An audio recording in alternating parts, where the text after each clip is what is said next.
won't take up the session's time. Suffice to say that I'm very grateful to you for making time to share your contributions and your research work with us. And we've been studying comparative literature these last 12 weeks. And the students are now working on their final project, looking at comparative literature, looking at texts from across time and space.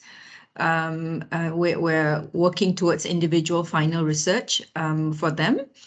But today's session is an eye-opener. It will be an opportunity for all our students and future students even to have a look at this recording and realize that there's another perspective of comparative literature, especially if scholars are proficient in various languages.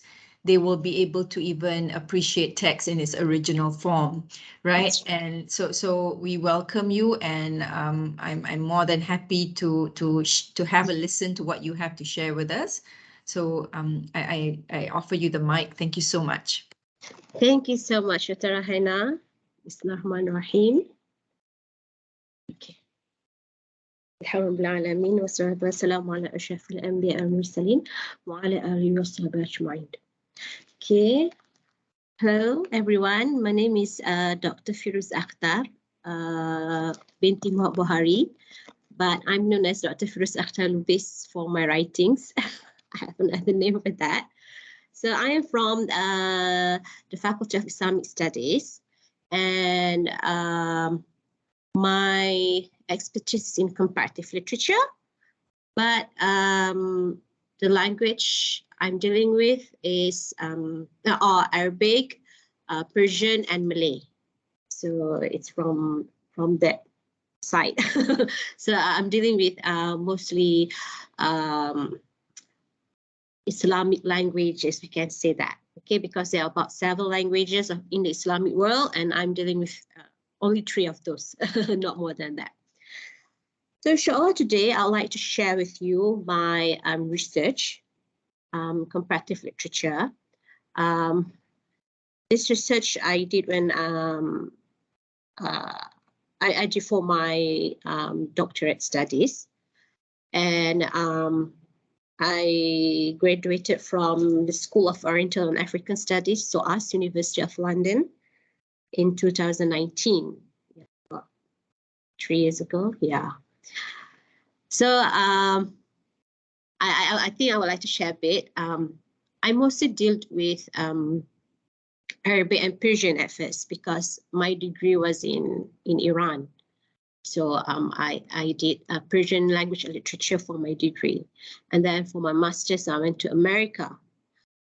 In America, I did the comparative between Arabic and Persian. So when I went to SOAS, my supervisor, she was from, she's Chinese. She's from Taiwan, but she's a professor in Arabic literature. Okay. Her name is Wenchen Oya. So she said that, why don't you deal with 3 languages? I said, ooh, 3? I said, like, 2 is enough, I think. But she said, why don't you try 3? Because you are a Malaysian, you know Malay. Why don't you include it? I said, yeah, I know Malay, but Malay literature, I said, it's something different, you know, because language and literature are 2 different things. But I took the challenge, and alhamdulillah, finally I finished it. And it was, for me, it was a challenging experience for me, but it was so much fun because I had to read text in Persian, Arabic, Malay, and then I had to discuss it in English. So I'm dealing with 4 languages at the same time. So sometimes I got confused, but it's okay.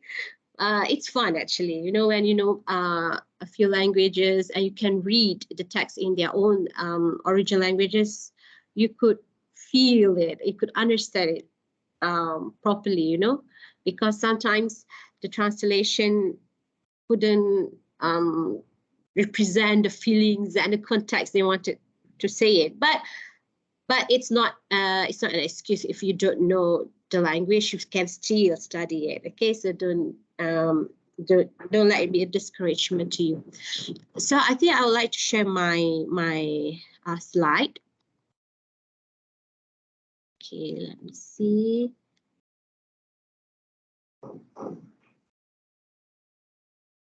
Okay.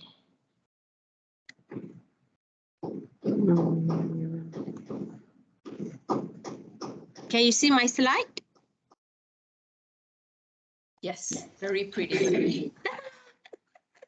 I just recycled from my previous slides. Okay, so today I'd like to share about the captive nations in Malay and Persian travel narratives. Okay, actually for my PhD thesis, I discussed about the notions of captivity and I compared between seven texts. But this is just only a part, one chapter. Actually, I discussed about various types of captivity, like physical captives, captive nations, captive soul, or like that. But today I would like to focus on this. So the text that I chose for today are two texts, one representing Malay and one representing the Persian. Okay, for the Malay is Kisah Pelayaran Abdullah karya Abdullah Munshi. The name of the text is Kisah Pelayaran Abdullah. It means Abdullah's story of journey, like that. And it was written by Abdullah Munshi. And the second one is Siyohat Nomeye Ibrahim Beg. The writer is Zainul Abidin Maragai. And Siyohat Nome means travelogue. And Ibrahim Beg is the person, okay, the person's name. So yeah, that's my picture during my graduation when I was thin. Now it's long gone. Okay, let's move to the next slide. Okay, so first I would like to introduce the text to you. Actually, I tried to send the PDF edition for the students, but I couldn't find it. I mean, I had it in hard copy, but it's okay. I will introduce and tell you the background stories of these two travelogues. Okay, so let's see, Kisah Pelayaran Abdullah. Okay, it's an old travelogue, if you can see from here, but it's actually in Malay modern literature. So this is considered an innovative travel account in early modern Malay literature because it was the first Malay travelogue to apply Western style of travel writing. The first one, okay? And I told you before, it was written by Abdullah bin Abdul Qadir Munshi. It's the long version of his name, but he is known as Abdullah Munshi, okay? And he is also deemed as the father of modern Malay literature. He was well educated and he spoke many languages, including Tamil. Tamil is the language that the Indians speak, Malay, Arabic, English, and Hindi. So he is quite well versed in a few languages. And he had experience working with the British and Christian evangelists as a language teacher and translator. So yeah, you can see that he's very well educated. But some of the co-religionists like Malay people, they see that as something to be frowned because, oh, why he's working with Christian like that. But yeah, it's always like that in every society.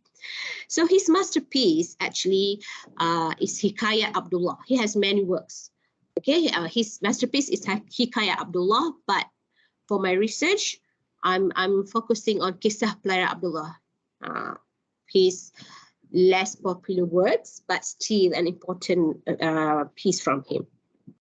So actually, this story is about in March 1838, okay, Abdullah was hired as a letter bearer. He had to bring a letter to Kelantan. Kelantan is a state, okay, a Malaysian state. And he was hired as a letter bearer and also a personal interpreter for an English officer because he knows many languages, right? So they traveled to Kelantan by water, and along the way they stopped at other Malaysian states, namely Pahang and Terengganu. Okay, Pahang and Terengganu before they arrived to Kelantan. So this travelogue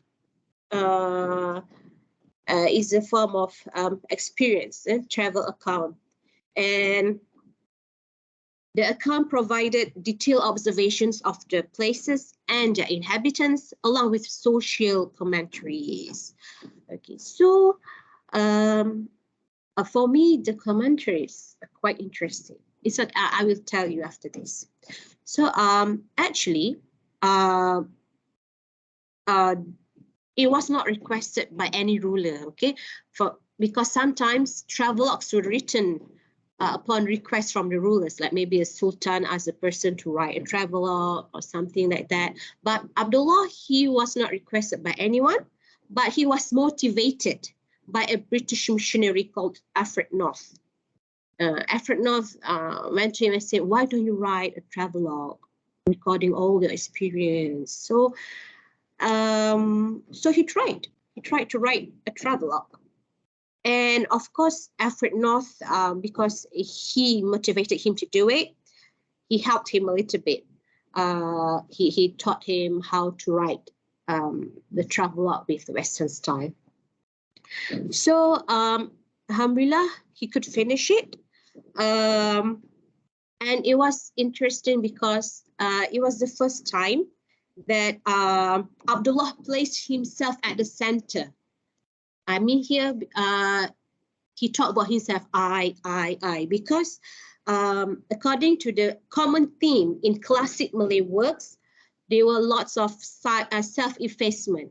But in this work, he placed himself at the center, and it implies his importance and wisdom throughout the work.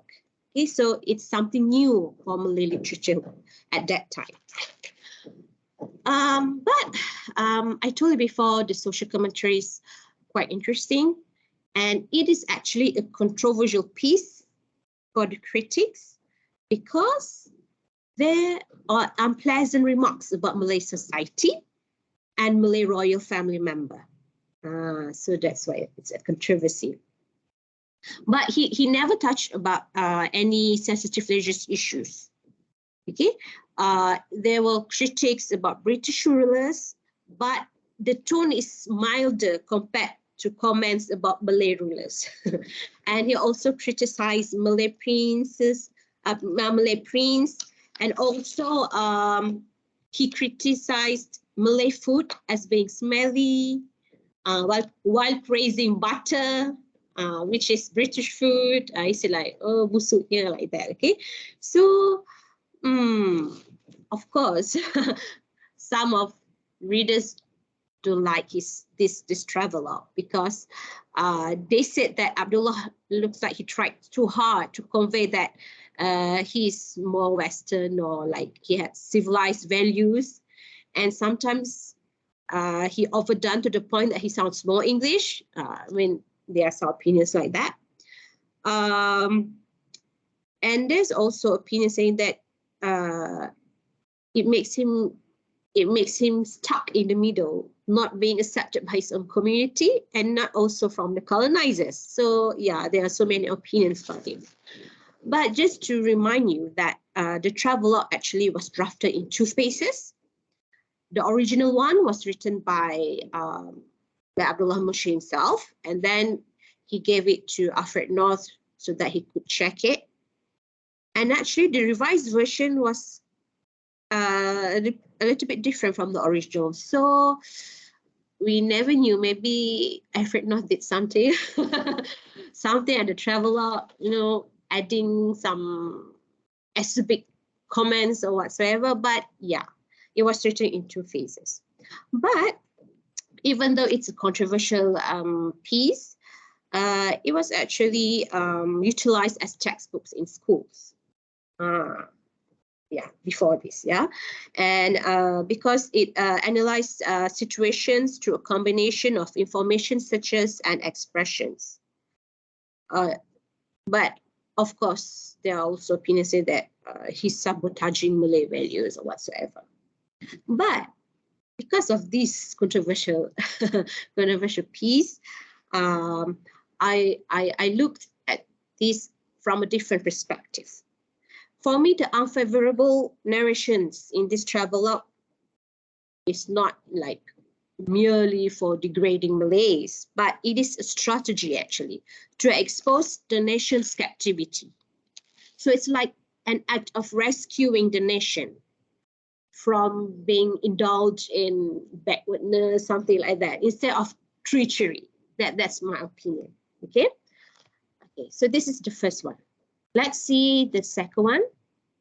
Okay. So this is the travelogue, the Persian travelogue. The red one is in Persian.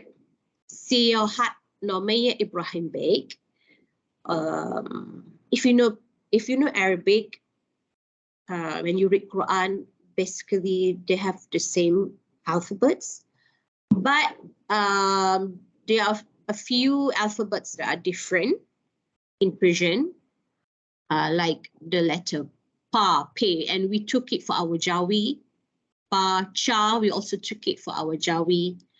Ga also, we took it for our Jawi. But they have a word, raw with 3 dots. The sound is je, like French language, je. It's the letter S in the word measure, pleasure, that word. Okay, so those are the different alphabets in Persian. And their writing, see the Siyohat Nomain Ibrahim Beg, it's a Persian type of writing. So maybe it's quite difficult for Malays to read it because we are so used to the calligraphy of Nasakh. Nasakh is the type of calligraphy in Al-Quran, but this is Persian writing. So it's the same, but the style of writing is a bit different. So it's quite difficult for first times to read, but with practice you could do it. Okay. Siyohat Ibrahim Beg. So it was translated in English and other languages actually. The left side is Travel Diary of Ibrahim Beg. So actually this is a fictionalized travelogue. Written by Zainal Abidin Maraghai, who spent most of his life abroad, including in Russia and Istanbul. He's Iranian, but he lives abroad. Okay? And he was a writer of social and political articles for newspapers. However, his most important work is this, Travel Diary of Ibrahim Beg. Okay.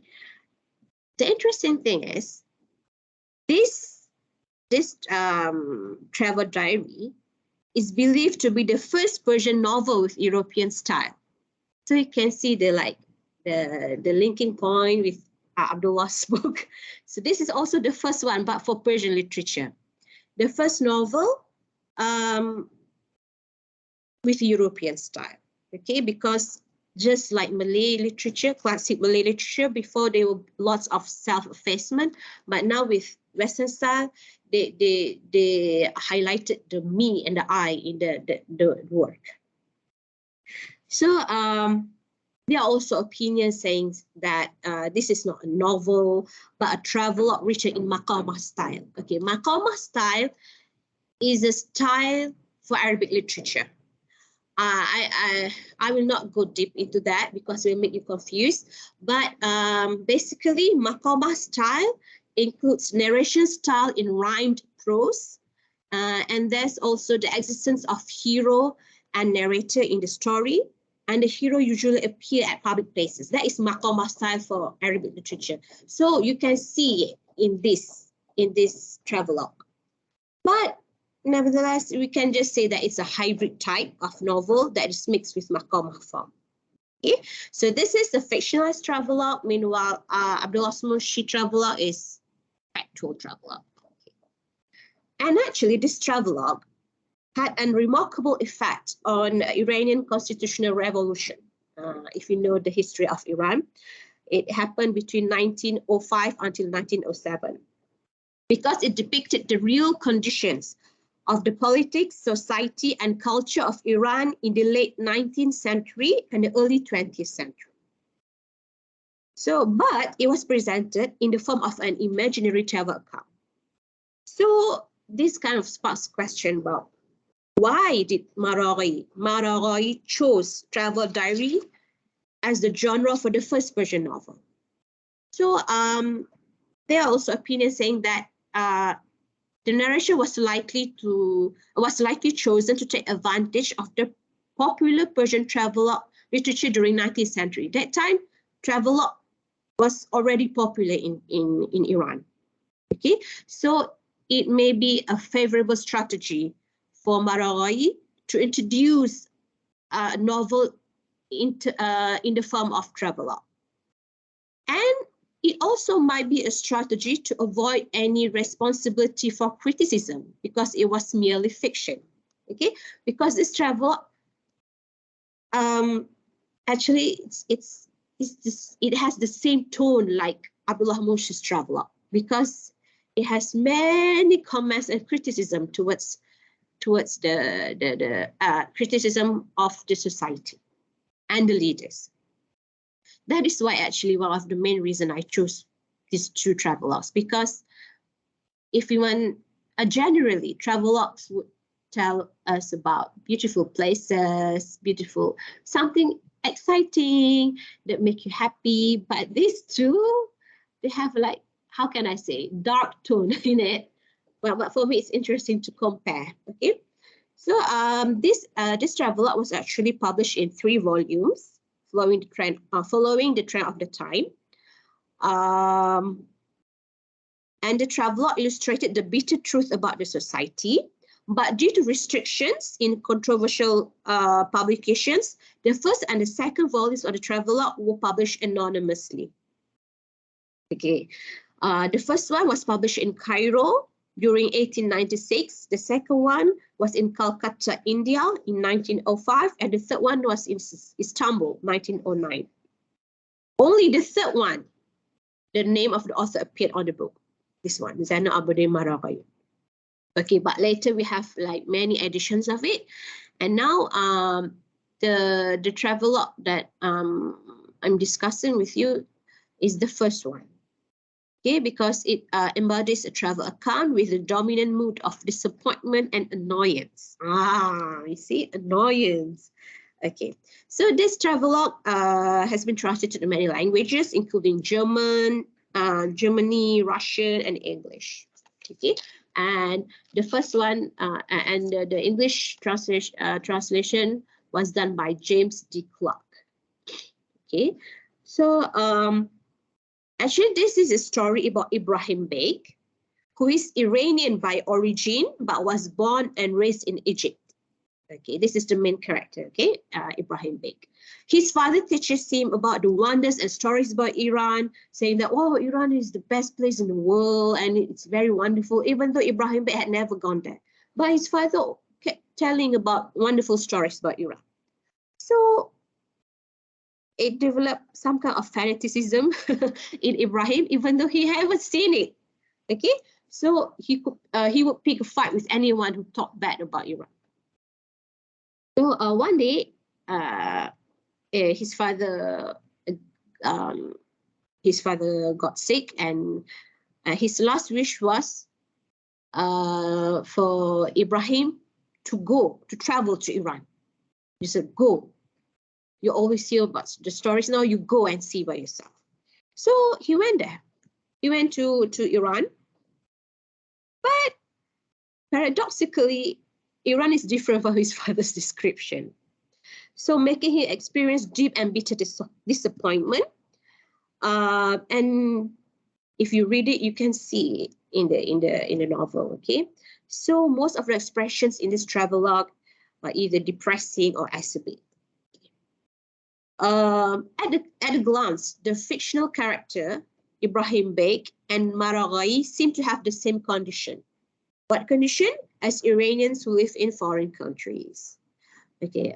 Despite being diasporic, they both have special sentiment for Iran, like Ibrahim for his crazy love for Iran, and Maraghi for his active participation in modern Persian literature. So this leads to an assumption that maybe Maraghi was probably trying to express his opinions and concern about his origin country through the fictional character of Ibrahim. Well, maybe. Okay. But again, I see this as a wake-up call. Wake-up call to the awareness of the nation's real condition. Even though it's depressing. So although at first it was published anonymously, later it gained recognition as being important in the process of the country's revolution. Paradoxically, Abdullah's Munshi Travelogue was published publicly, but it was seen as a propaganda to devalue the nation. But yeah, nevertheless, Abdullah's Munshi Travelogue just now, it's considered to be a valuable work for transitional period from classic to modern Malay literature. But since it contributes towards the literature of the nation, so I also see that Abdullah Munshi's Travelogue just now is deemed to be a revolutionary work. Okay, so for me, when what I found that these two travelogues should be considered as a cultural product of the nationalism for their respective countries, Malaysia and Iran. Okay, because even though it appears like negative, but they have their own mission in it. Okay. So although the both narratives seem to have similar atmosphere, they have very different backgrounds. Okay, we can see this in the I make like table for you to see. Okay, KPA means Kisah Pelara Abdullah. SIB means Sihat Nama Ibrahim Beg. Okay, so KPA represents the Malay Travelogue, SIB represents the Persian Travelogue. So the language, you can see it's totally different languages, Malay and Persian. Type, KPA is Travelogue, SIB is fictional Travelogue. The timeline, although it's not the same, but yeah, I mean, it is comparative because it's in the 18 something, okay? The writer, Abdullah Munshi, is a famous scholar. Zainal Maraghai is a Iranian who lives abroad, and he's also an intellectual. The main character, Abdullah Munshi himself, but in SIB is Ibrahim Beg. The travel purpose, the Malay one is a letter bearer and interpreter, but the SIB is fulfilling the late father's will to visit origination for the first time.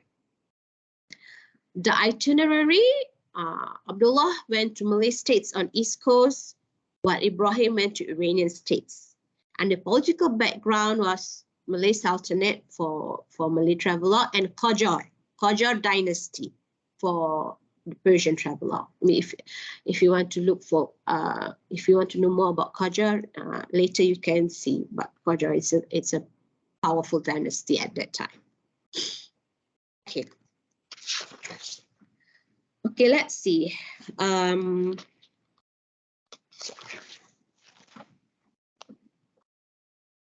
For me, it is fascinating to discover that both travel narratives portray a nation in captivity.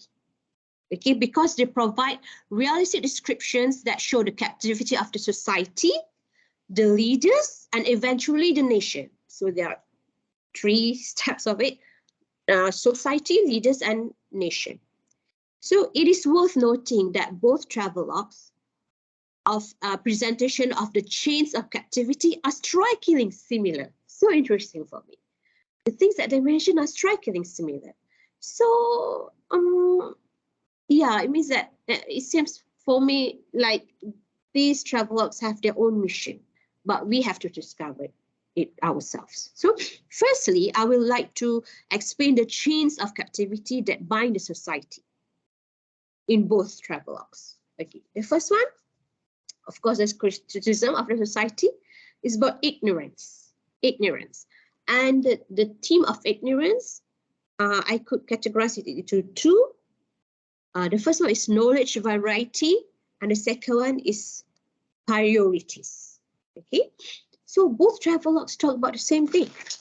They complained about the society, saying that they are somehow ignorant and stupid. Even though it sounds harsh, but someone has to do it. Okay, let me show you an example of the criticism. Okay, for example, Abdullah Munshi. Okay, we go to Abdullah Munshi. They are also his criticism saying about the importance of Malay language. He said that the Malay society at that time focused too much on Arabic language, but they forgot about their own national language, which was Malay. So, I mean, this is why I put it under the knowledge variety. You want to learn Arabic, it's okay, but you have to pay attention to your Malay language as well. Okay, and then there's also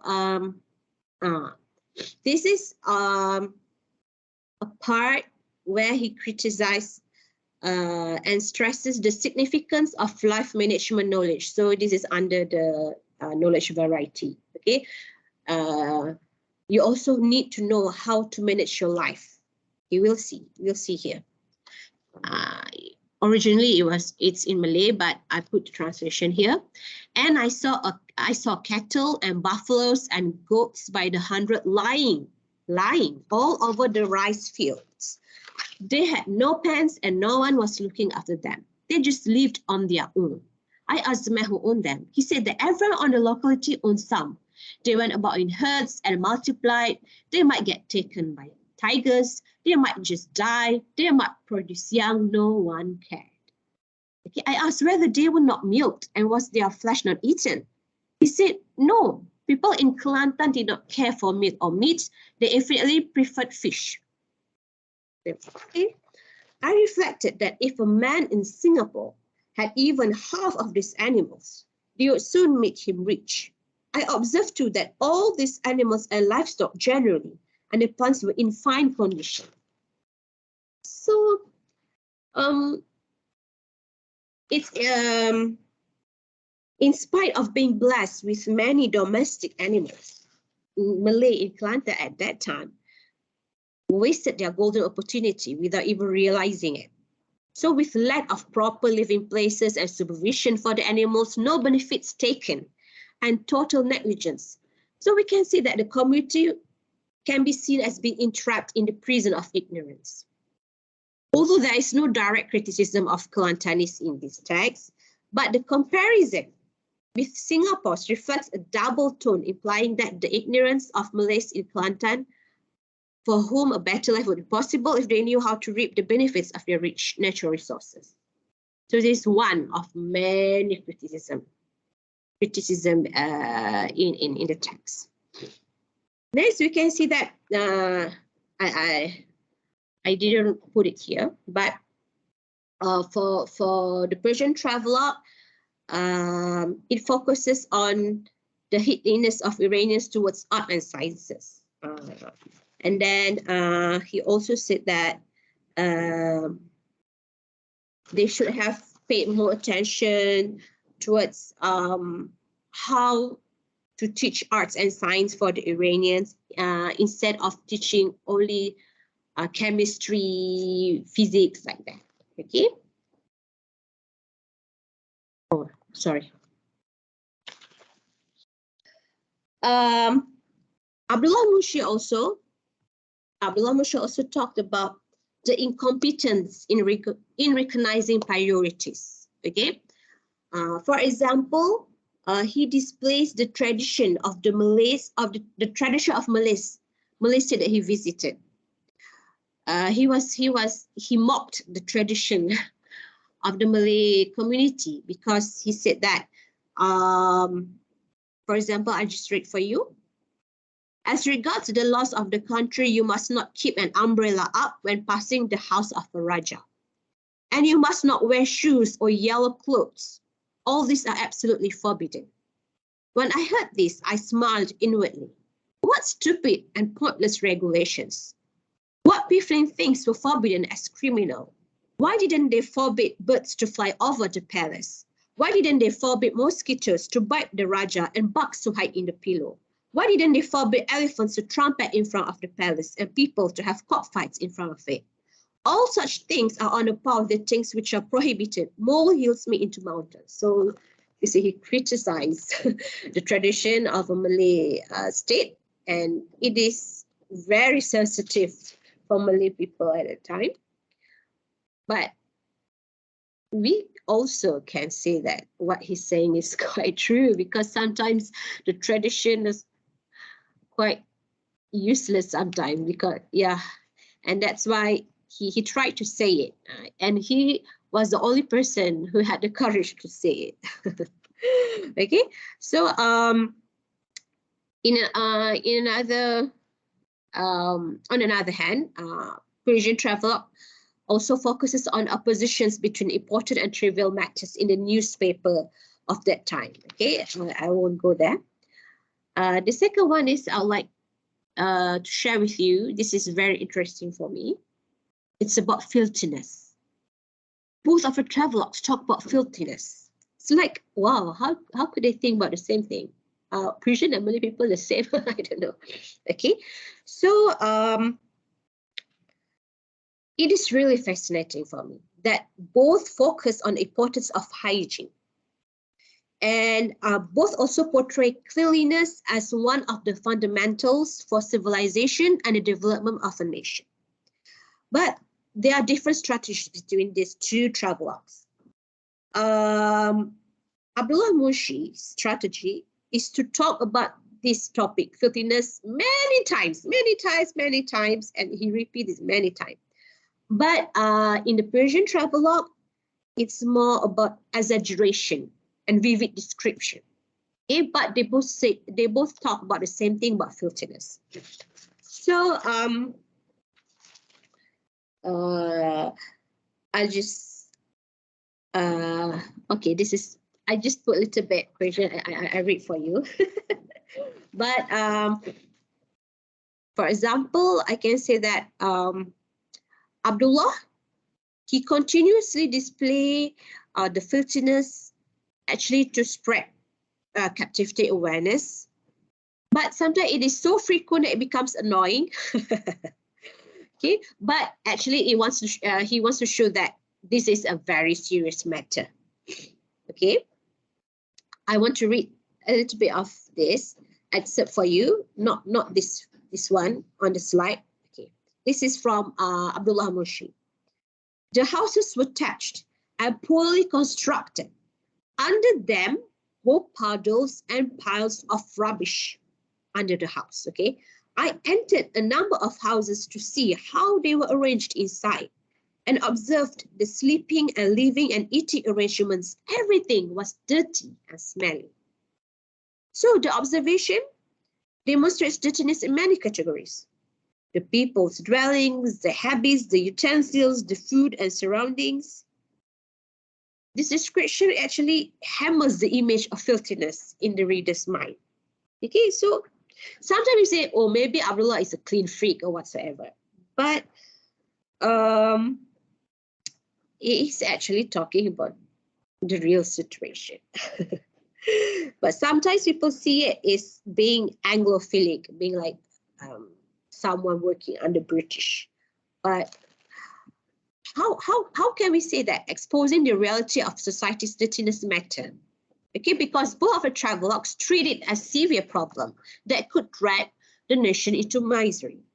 So we'll see, for example. Okay, I read a little bit for you. Vaktike behamam dokhil shudim. Wegande ob az dur nazdik bud khafam kunad. He said that when we entered the bath, the smell of the putrid water almost choked me from afar. So because it was so smelly. Gudali bo ob mutaaffin amboshti nameshro khazine va ibarati digar kar guzashtian. So they had collected a pool of stinking water and called it a cistern, or in other words, kor. Ob as bisiyari kesafat rangi pur tavusi gerefte buyi badash bagzi adami ra parishan mikard. It means its water had taken on the colors of a peacock. Well, peacock should be beautiful, but this means that it's so colorful with many filthiness. Because of the abundance of filth, and its foul smell agitated a person's brain. This is his description about hammam. Hammam is the public bath place. So it is so dirty. The color of the water is like a peacock, and the smell makes you having a headache like that. Okay, let us see here. This is what Abdullah said in Malay Travelogue. Okay, it is as if they rejected the mercy of God who has made smells what they are, and so they keep pools of waters and privies right up against the place where they live and sleep, in order that the smell may seep up into their brains instead of being carried away by the wind. And thus it is that they live all their lives in stink and sickness. So, wow, they're talking about the same thing. Are we that dirty? I said, wow, okay. So the narrators pinpoint the effects that assault the senses of smell and sight. Okay.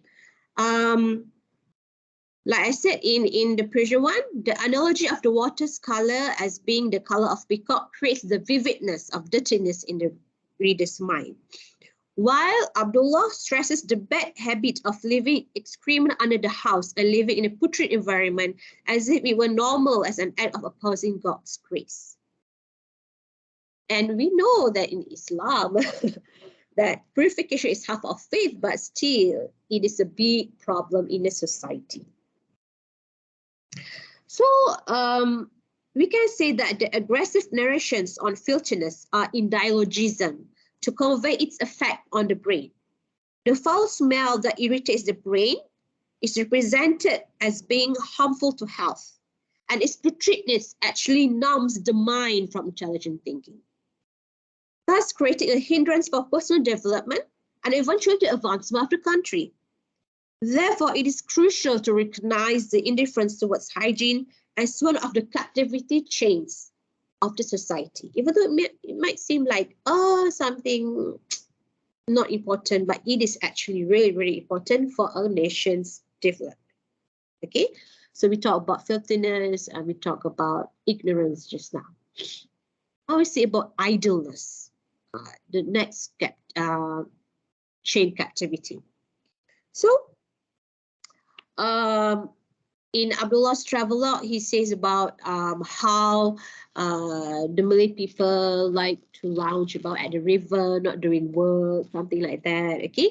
And also the Persian travel also talks about the same thing. Okay, let me read here.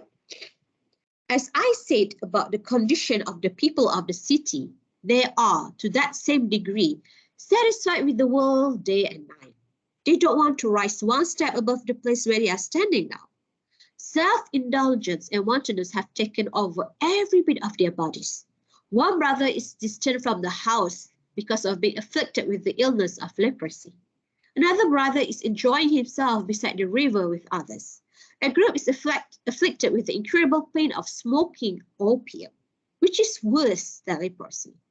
All are ignorant of the meaning of love of the homeland is part of faith. Never were they informed about this world and the hereafter.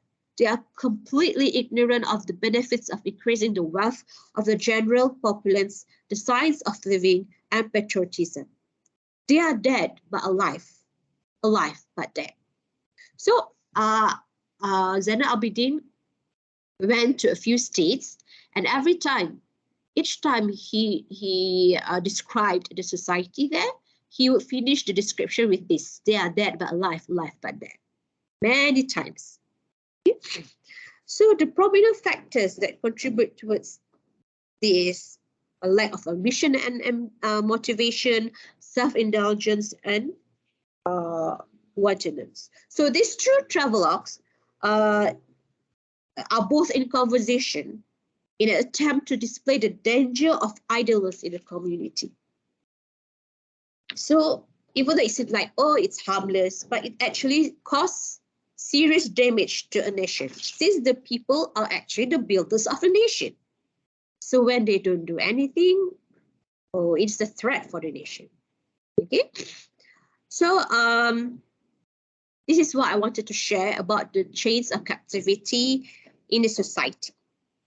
But what I told you before, it is not only the society, but it is also the leaders. Both travelogues didn't criticize only the society, but they also attacked the leaders.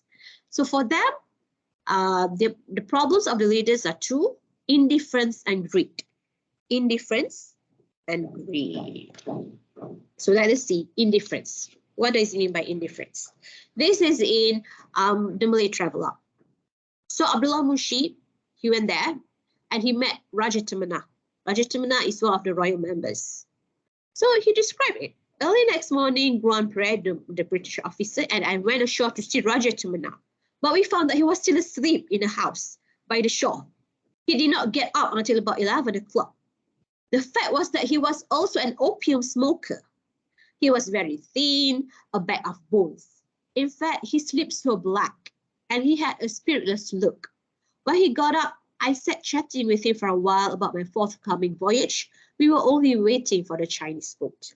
You see, he had the guts to talk about this royal member like that, describing. I mean, when we read the description, we also know, wow, what kind of anak sultan is this, Raja Temena? So it describes the severe problem of a leader who is supposed to be an icon for the people. So this narration highlights the lack of ambition, charisma, health. So the expression of pity shows awareness of the captivity. But unfortunately, the leader himself remains unaware of it. If the leader remains unaware of the captivity, how could it help the society? Okay? And it is actually their job. They are in charge to help the community to build a good nation. Okay? So one is also, I would like to share great among the leaders. This is what the Persian travel focuses on, the greed of the leaders. They take all the wealth of the country without paying attention for the people of the country, and that is what make the people of the country suffer because of the greed. Okay. Now I would like to show you what I meant by a captive nation. Captive nation. You can see here, the captive nation in KPA, the captive nation in Malay travelogue. So, you can imagine it as the captive nation is like this pie chart. So, in the middle, in the core of the captivity is the nation. It is stuck inside it. So, the victim, the worst victim is nation. And then it is the captivity of the citizen, and the last one is the captivity of the rulers. So it is all related to each other. If you want to save the nation, you have to do something about the rulers. And then the rulers must do something about the citizens. And only that you can save the nation. So I draw an arrow to show that you have to start from the outer circle at first, and then slowly you can go and save the nation from being trapped in this captivity. Okay, but it's a bit different with the other travelogue. This is my drawings for the captive nation in Persian travelogue. It is basically the same, but the difference is only Ibrahim Beg is actually the victim, because, okay, I will not go deeper in this, but in this text, actually Ibrahim Beg is described as a total fanatic. His fanaticism towards Iran is so deep, and then when he faced the reality, he just couldn't control himself. Okay, of course he commented the society, and he commented, he gave criticism of the leaders, but at the end of the story, actually, if I'm not mistaken, what I could understand is Ibrahim Beg died. because he had like a quarrel with the leader, and he was so angry that he burned the tent. Yeah, so it is like a sad ending story. He burned himself like that. So I could say that Ibrahim is the poor victim in the middle. He was trapped in his fanaticism and his imaginary wonderful place of Iran.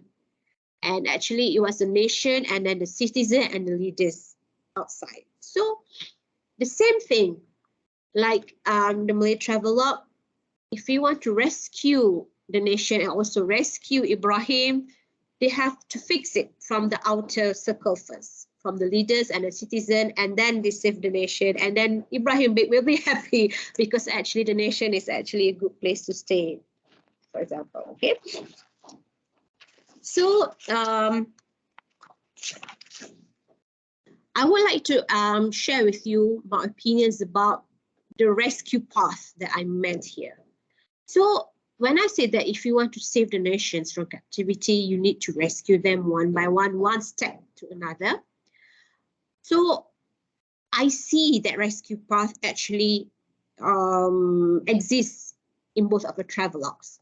I mean that both of the writers tried to rescue the nation. They didn't just criticize and comment merely, but they also give the solution. Okay. The solution might seem like meh for other people. They think, oh, this is not the solutions, but I see it as a solution. Okay. So what are the steps and strategies for the liberation? They wanted to liberate their country. So they had many dialogues with the leaders in their travelogues. The first one is dialogues with the leaders, and the other one is display of nation management series. So for example, it's like a debate session with the leaders. Okay, and of course, the main characters, Abdullah and also Ibrahim Beg, seems like rebellions because they talk harsh with their leaders, but it is actually they are displaying their concern about the problems of the country, and they try to talk to the leaders about please look at this, please be aware of the problems. So they are like debate sessions. It is quite fine for us to read it. It's like, oh, it is like a very hot debate between them. But of course, the leaders would win lah in the end because they had the power. So for example, Abdullah was engaged in provocative conversation with Malay rulers. We can say that Abdullah shamelessly preached to the Malay ruler about the state governance guidelines. He was a letter bearer actually, but he gave advice to the Sultan. So it echoes daringness, okay? Because he critiqued the behavior of Malay rulers, but he also recommended a textbook. Say, why don't you have a textbook for management like that? And a declaration of antipathy towards the Malay monarchy. So the antagonistic expression can be deemed as an utterance of heteroglossia. I use dialogism theory in this research. So it particularly shows the sentiment of nationalism. Okay, the adverse critic seems to be double-voiced, with feelings of concern about the future of the nation and its people, even though it sounds harsh, but it is actually a concern from Abdullah and also from Zainal Abidin. Okay, I share with you. This is what Abdullah said. God makes a man a ruler, not that he may satisfy his passions and have 10 or 20 wives and gather wealth and kill his subjects with oppression. Nay, it is God's will that the ruler guards his people, so that no man may oppress his neighbor. That is the purpose of government. Okay, you preach. So that is why all rulers should possess the book Tajus Salatin. Okay, this is like a textbook for rulers. It was in Arabic, but it's also translated in Malay. So he said that You should read it. Meaning the crown of the princes, Taj Salatin. They should refer to it every day and seek a good teacher from whom to learn and accept the advice of wise men. Thus, the read and do not want to learn, they just sit and plug the wall. So this is what Abdullah said to the ruler. And but unfortunately, when Abdullah said like this, what did the ruler say? How will you preach? Said Raja Tumana. You had better stay here, and I'll put you in charge of the mosque. In charge of the mosque. Is it a good thing or bad thing? Some people think, wow, you are in charge of the mosque. But some people think, he's trapping me in the mosque. Okay? Nay, sir, I said. I pray God that I may never live in Malay territory. Oh, and God forbid that I should ever be near to Raja's kings, okay? For a man who is near a Raja is a man who makes friends with poisonous snake. Oh, he has guts. If a trifle goes wrong, he gets bitten in the eye. Then the Raja laughed. All you say is true, said he, and there is no arguing against that tongue of yours. Oh, so you see, it's a hot debate. So, what we can see here, the Raja offers Abdullah an opportunity for residency in his state. It's like, don't talk too much, you can stay here like that, okay? As well as a job opportunity.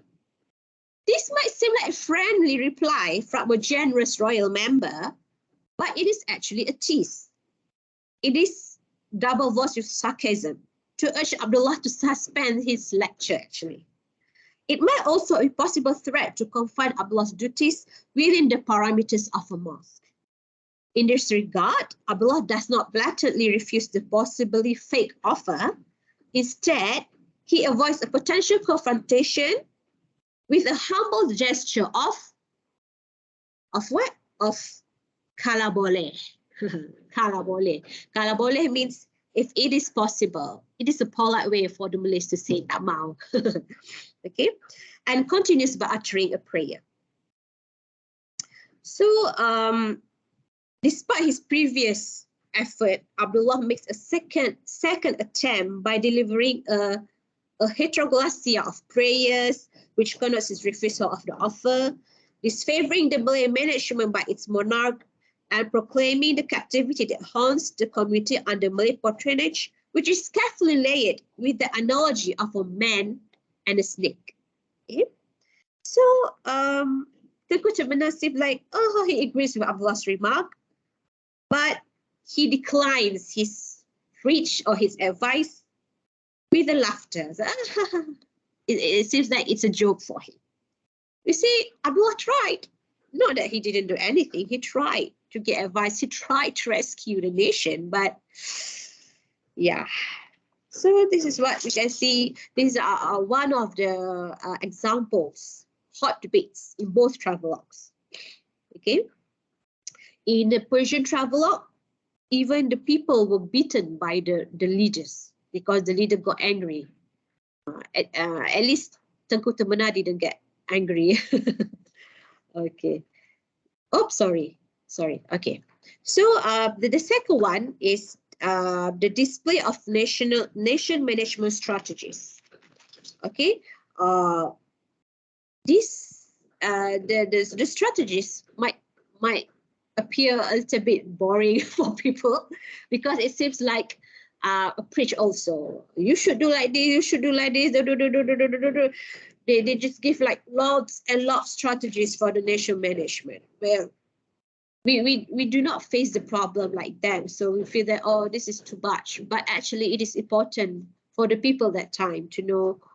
I mean, they are giving solutions. They are not just mentioning the problems, but they're giving solutions so that maybe the people will do something about it.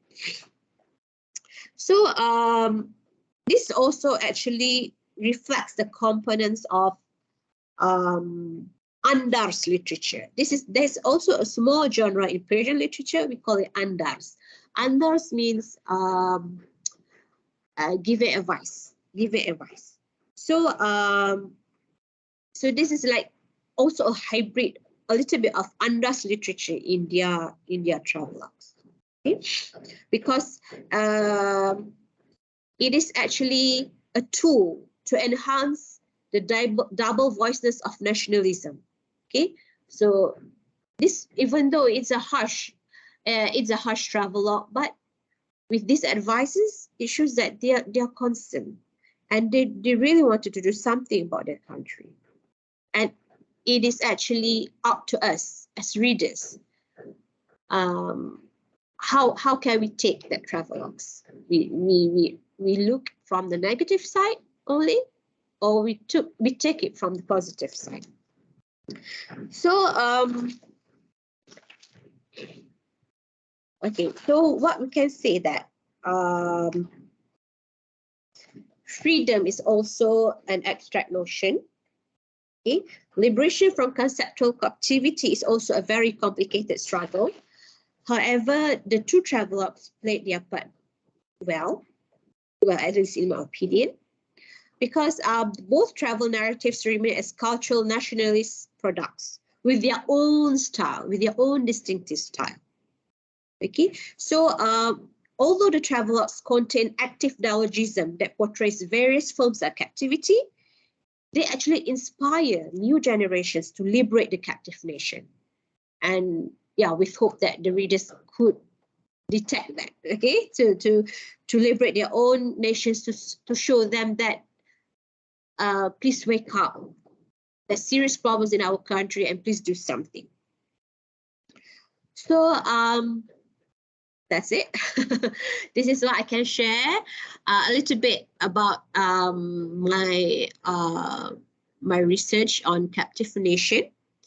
And actually from this topic, I moved towards the captive soul in my thesis, and it's a different story.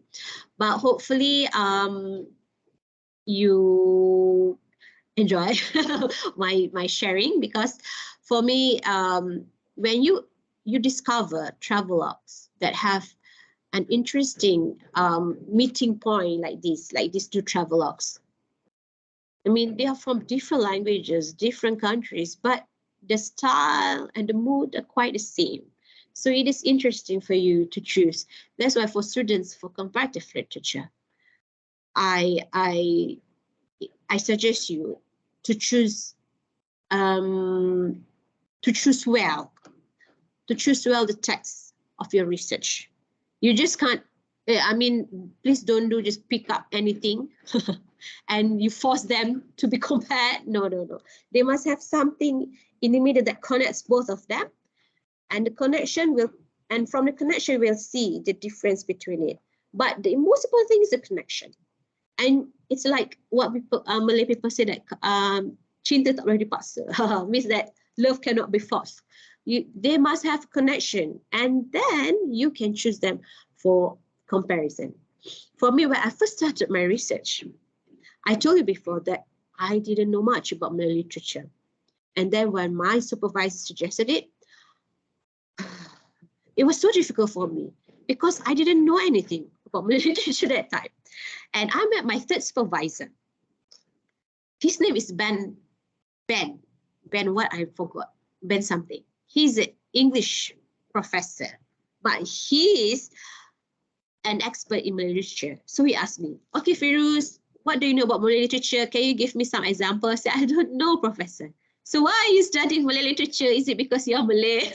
I said, maybe, yeah, I would like to do something with it because it's a waste. I know the language, so I think I should learn something about it and make studies on it. Okay, so he said, hey, you go to the library and look.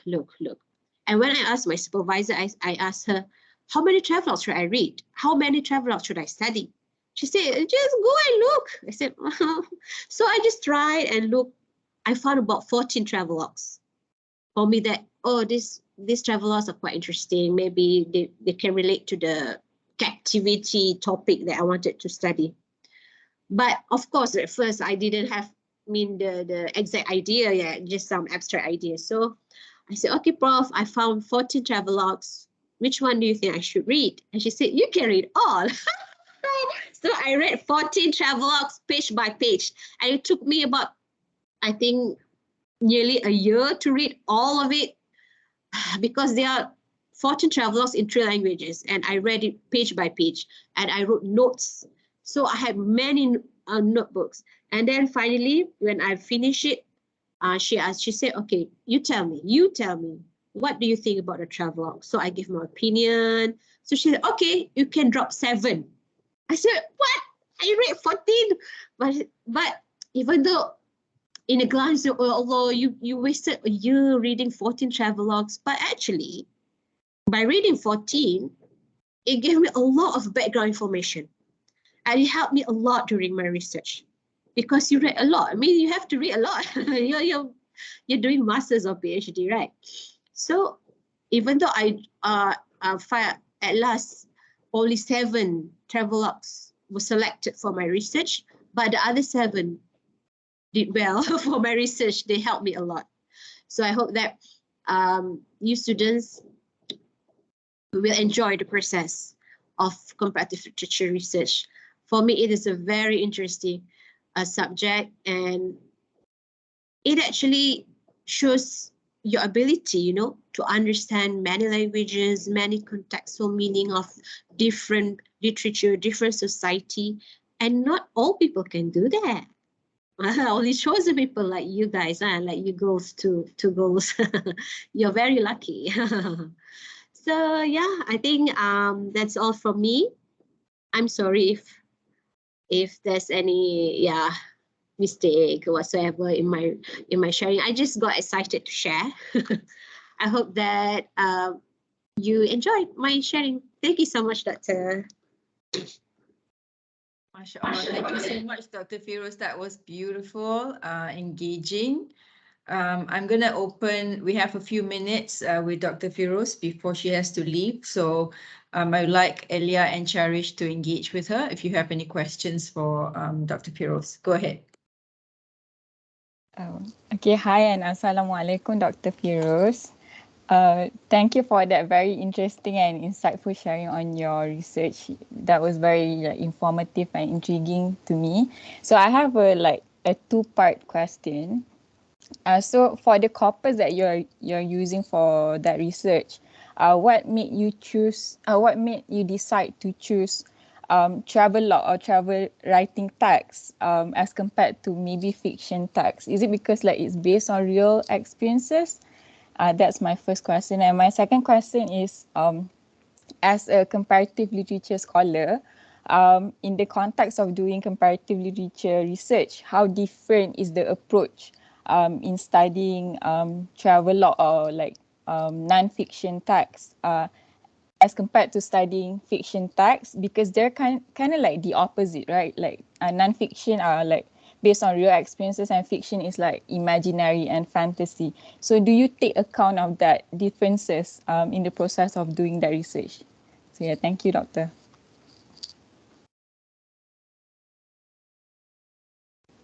We can't hear you. Dr. Firuz, you're muted. Hello? Okay. Okay, thank you so much for the questions. Very good questions. Elia, is it? Okay, Elia. First one is why I chose travel writing. Okay. I just be honest with you.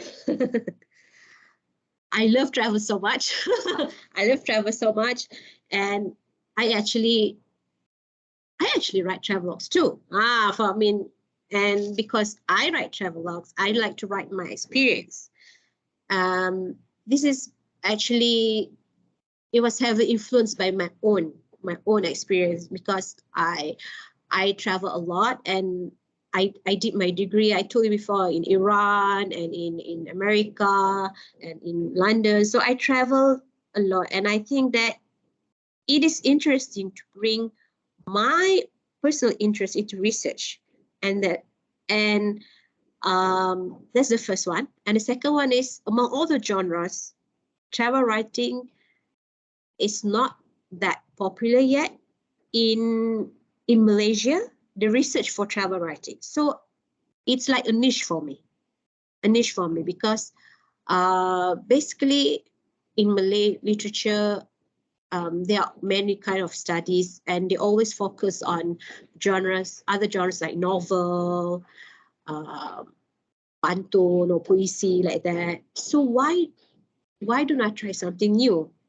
Because in Arabic and Persian literature, the travel genre is quite rich. So at first it was the challenge for me because it seems imbalanced. Like this Malay food, I couldn't find any information. It was so difficult for me to search because I talk about it in front of my thesis. We don't even have a specific name for it. Like for example, in Arabic we call it adabur rihlah. Adabur rihlah means travel literature. In Persian we say safar nome, sihat nome. They have the specific name for the genre. But in bahasa Melayu, sastra kembara, sastra perjalanan, it sounds awkward because we are not familiar at all with it.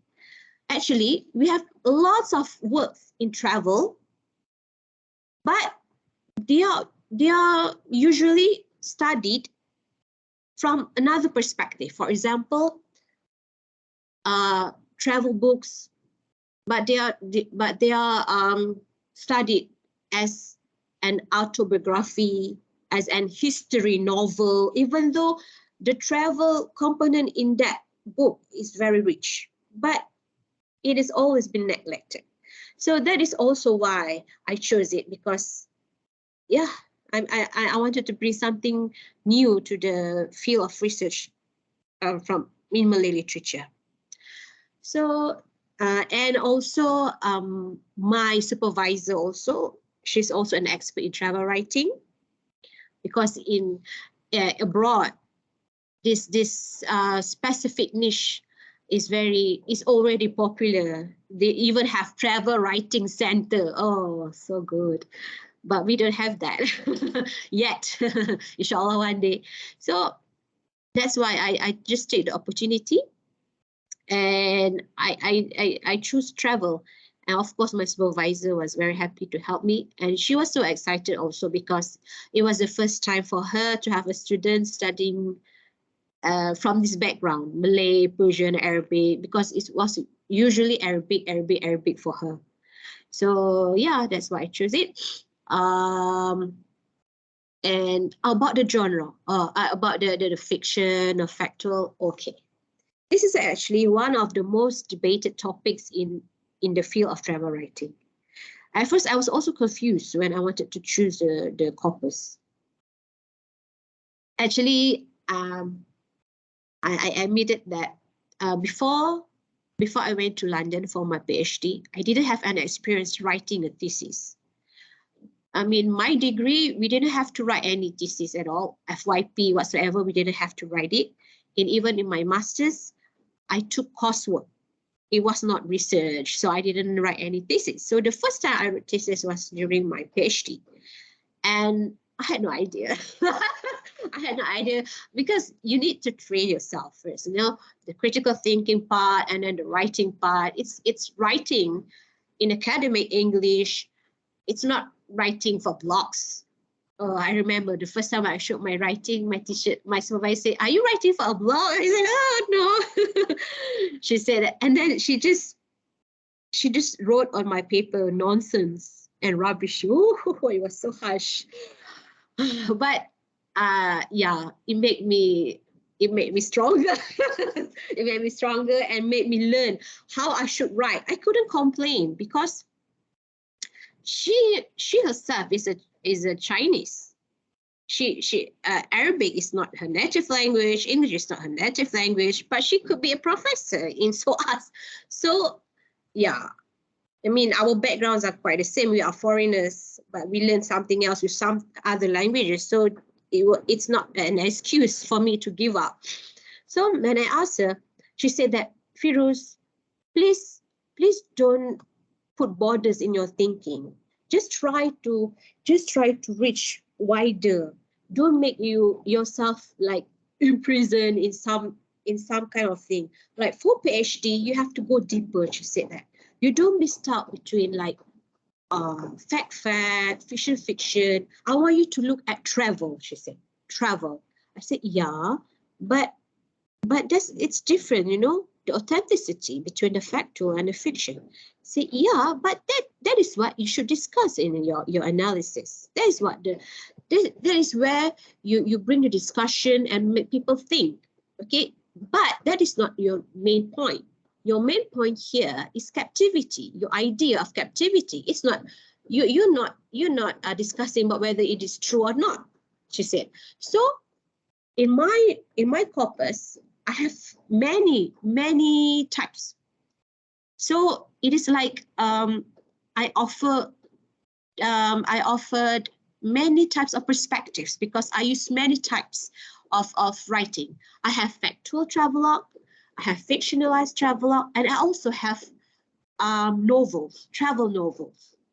It's not a travelogue, but it is a novel with most of it about travel, but it's not a travelogue. I hope you understand what I mean. And the travel novel that I chose was a representative of Malay literature, and it is called Panglima Awang. Panglima Awang is a Malay novel written by Harun Aminur Rashid. It is based on a mysterious character, Panglima Awang. When I read about Panglima Awang, it is about Panglima Awang being the slave for Ferdinand Magellan, who actually circled the world himself. Okay, so there are many opinions about it. Panglima Awang actually appeared in manuscripts, but not the name as Panglima Awang. Henry, and even the people said the Captain Jack Sparrow in Pirates of Caribbean is actually Panglima Awang. I don't know. So it is a novel, but it is based on a person, a real life figure, but mysterious, and it's in form of a novel. So it's a mix of factual and fiction, you know. It was a struggle for me at first, but my supervisor advised me like that. He said, you're using travel as a platform, as a medium, so you can put many types of in it. So don't worry about it. This is how can I say, a challenge for you. How you want to talk about many types, but actually the thing that combines them are travel. And the main point you have to remember, it's captivity. Captivity is just like that. So don't worry about that. So then it's up to you, Elia. I mean, whatever idea you have, you can discuss with your supervisor. You know, actually, we lecturers, we are so happy to listen to your opinions. Now, maybe you have like out of the box idea, just share. Ask them first and ask your supervisor first, how is it? And then they'll give you opinion. Sometimes maybe you think, oh, this doesn't seem right. It's wrong to compare this, but ask your supervisor first. Sometimes we do not tell you what to do because we don't know your ability at first. But if we see that you're capable to do something like that, just go on with it. But first, ask your opinion, the opinions of your supervisor. Okay, I hope that I answered your questions. Thank you very much, Doctor. Thank you.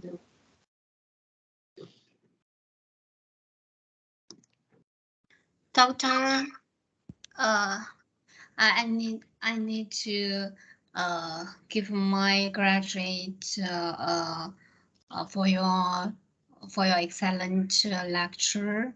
Thank you so much. And I want to ask a question. As a post-colonial scholar, how to break the post-colonial trend of comparative literature? How do we avoid entering the prison of misinterpretation when we analyze relevant texts? And for example, I have been reading on Chinese American writer Ha Jin's work recently. And I can, from his experience, as well as in various stages of the works, to see his emotion tendency. That is to say, although he is not a colonial writer, but he is vulnerable to the influence of different ideology. In the case of living abroad for years, misreading on China, he will be very subtle criticism of Chinese political and social mores. Is this infiltration of Western superiority? If so, how can I reinforce or strengthen my point? It is difficult for me to define my judgment of his emotional disposition. Thank you. That's my question. Thank you so much. Should I call Wang or Cherish? Cherish? Yes. Okay. Yes. Okay, thank you so much for the very good question. Okay, honestly, I also had the same question and feelings when I first started my research. You know, of course, we are students and we always have this anxiety. I mean, when I that time when I wrote my writings, and my supervisor would ask me, Firuz, thank you so much, but this is, I mean, most of the writings are descriptions. I want to hear your voice, she said. I want to hear your voice. I say, well, Professor, I have my own opinions, but I mean, who am I to say it? I say like that. I mean, I'm just a student, and I don't think my opinions matter much. Say, Firuz, this is what you should do. You should voice your opinion. Don't be afraid. Don't be afraid to tell what you think, what you feel. But if you want to tell something, you just can't tell like that and just leave it like that. You have to put proofs. You have to back up it with other readings. I mean, you want to say something, you claim something, you have to say, you have to give the why you say like this, why. If you just say like that, people will not be convinced, and that's why it was so ambiguous like that. So Wang, of course there are many opinions, many interpretations of emotion and whatsoever. Like me, like for example, I'm using a Western theory for my research, but the background of my readings are most Islamic communities. So there are also theories in Islamic. So how can I be, how can I be in the middle, not humiliating each one of the theories, because like two different worlds, okay? So for me, it is actually interesting when there are many different perspectives. You can bring it, you can make it into a discussion of opinions or knowledge in your analysis. You can say that this A say like this, B say like this, but for me, I say like this, and you have to say why. So when people read your analysis, they say, wow, there are different opinions. Not that you're not being steadfast of your opinion, but it shows that you read a lot and you care, and you take to attention about other people's opinions, but you have your own opinion too, and this is your opinion, and you have to say why. You do not forget. Mostly students usually forget to bring the proofs about your opinion. So when you want to say about the emotion of the writer that you write, you just say it. Don't think that I understand the anxiety. You're afraid that you will say something wrong or you will be over interpretation, but it's okay. You just say it, but it has to be logic and it has to have proof. If you say that, if you put your opinion but you don't have any proof, it means it's not strong enough. So maybe you should find the proof, or maybe you should drop it and find another opinion to back up your analysis. Okay, so one of the most important skills in comparative literature or any literature, you will get a lot of information, a lot of perspectives because you did a lot of readings. But it is also a skill for you to choose which one to use, which one to say in your writings. Not all of the things that you read should be inside your writings. You have to choose, you have to filter. And how to do it, that is a practice for you. And that is why writing is, important. You have to write. But I think the editing is more important than writing. So if you want to reach the editing part, you have to write first. That's the problem sometimes. Students, they don't write. They don't write. So how can we reach the editing part? I don't know what you are thinking. I don't know how to help because I don't know what is in your mind there. So, well, if you have any ideas, you have opinions, just jot it down. Write first. Write first, find the proof. And if you think it is not suitable, don't be afraid to just leave it, but do not delete it because sometimes the idea will be useful in other chapters. Okay, so good luck for data management. You have to manage all your readings and writings and notes, and don't ever think that those notes are useless or whatsoever. It will be beneficial. If it's not for your thesis, it will be beneficial for your future article journals. Okay? Okay, I hope I answer your question. Any more questions, Elia? Cherish, any questions? No. I have a question. I just want to ask, where is Cherish from? I'm from China. Where in China? I'm in Tianjin province, and the city is very close to Beijing. Oh, Just 1 hour by car. oh, that's Yeah. close. Have you been to Malaysia? No, but I Yeah. want to. Okay. I hope that you come here and then we can meet and have a drink. How about Elia? Where are you? Kajang. Oh, Kajang. Oh, so far. Yeah. Okay. I know where is Kajang. Okay, so you're close by. So maybe if we have the opportunity, we can gather. Inshallah, one day. Inshallah. Thank you. I went Thank you very to much. Taiwan 3 years ago. Oh, Taiwan, yeah. I've never been there. I would like to go there because my supervisor is from there, but I don't have the chance yet to go. Okay. Thank you very much, Dr. Firuz. I have just one question. You said you read the 14 travel logs. How did you decide which 7 to drop? What was the criteria you used? Okay, so firstly, when I had to choose my corpus, I went to the library, so asked library, and I just browse and look, and then the first one is I read the synopsis and I tried to look for books or research about that to determine. Of course, if I wanted to study something, I wouldn't choose something so popular, but I don't want to choose something that's nothing about it at all also. So I have to be smart.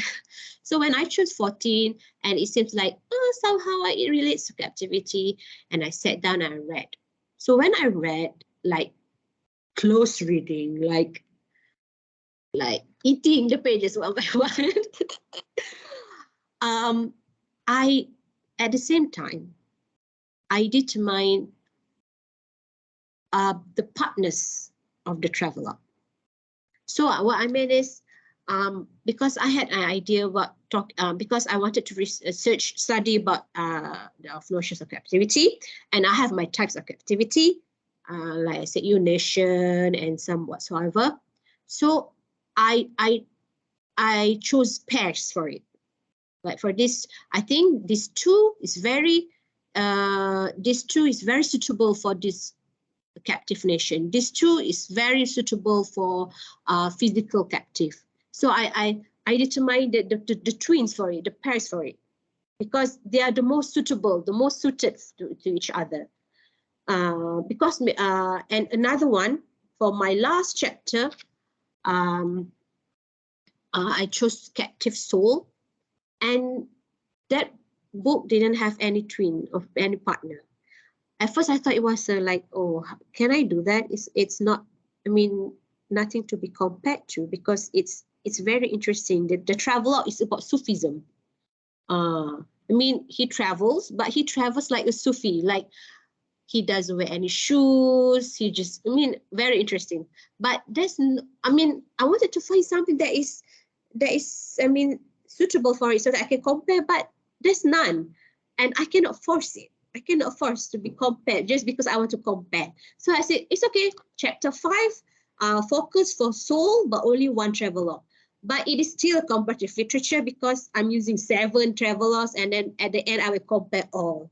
So yeah, for me, if I want to choose, I have to choose the best suitor for each. But how to know about it? You have to read. You have to read it. You have to read. But of course, the synopsis. It's better if you can read the travelogue, the manuscript itself. Read one by one so that you can understand.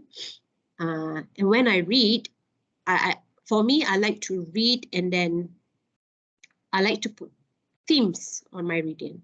Like when I read it, I'll say, because they're describing about many situations, but you put a theme. You see, oh, this is this theme about nationalism, right, for example. And then when you finish reading, you can see, wow, there are many themes, and actually there are many themes from the same categories, and you can combine, you see, not just reading like that. You're reading and doing analyzing at the same time. And so from there, we can see the points that is suitable for comparison. So I see, oh, these two travelers, they have the most things that they can be compared. So that's why I chose that and put aside. And otherwise, I had to say goodbye. Sad, but I will use it in the future. So, like I told the students before, you will read a lot of things, but you have to learn the ability to choose well also. Yeah. If you don't choose well, it will be very difficult to analyze.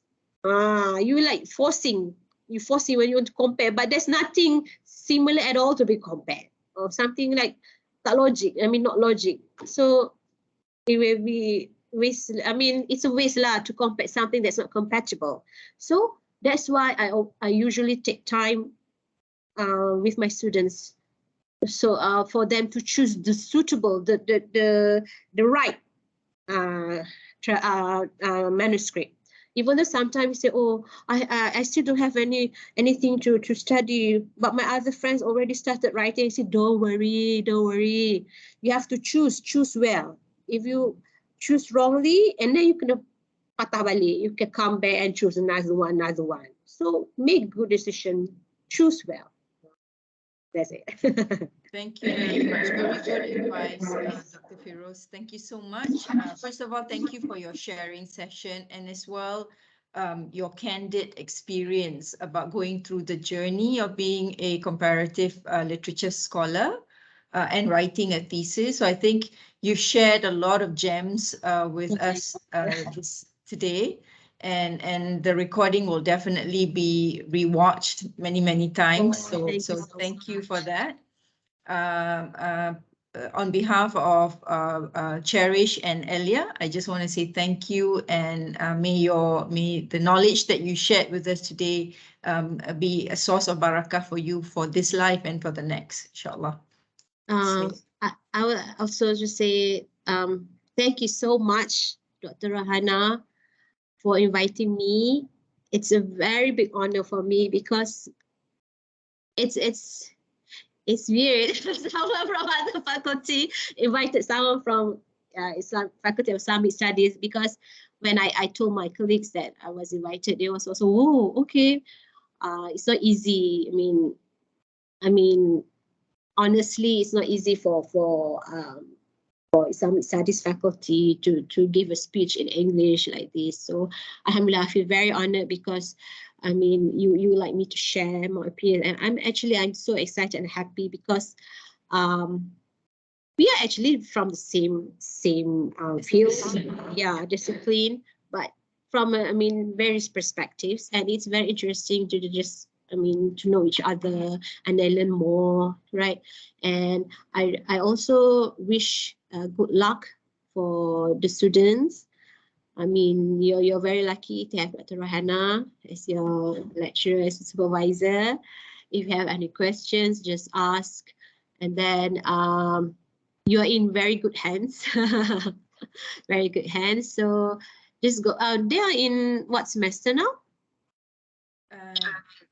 Second semester. Oh, second. Okay. But these are taught courses. So at the end, after they've done all the taught courses, they will write a thesis. That would be that. Then they get to decide whether they want to do comparative literature or a standard literary analysis. Yeah. Oh, they can choose. Okay. They can choose. Yeah. Yeah. But maybe it's good for you girls to have many inputs from the classes, so you can. It really helps for you to choose what you want to do. But the important thing is enjoy the journey lah. That's why when you learn something and then you digest it and you choose which one suits you the best, and when it's the best for you, you enjoy the journey. If not, you feel like, oh, it's a struggle to finish. Okay, that's all. Thank you so much. Thank you very much, Dr. Firuz. Thank you, Elia. Thank you, Cherish, for the engaging conversation as well. So I'll just say Assalamualaikum warahmatullahi wabarakatuh. Salam. Salam.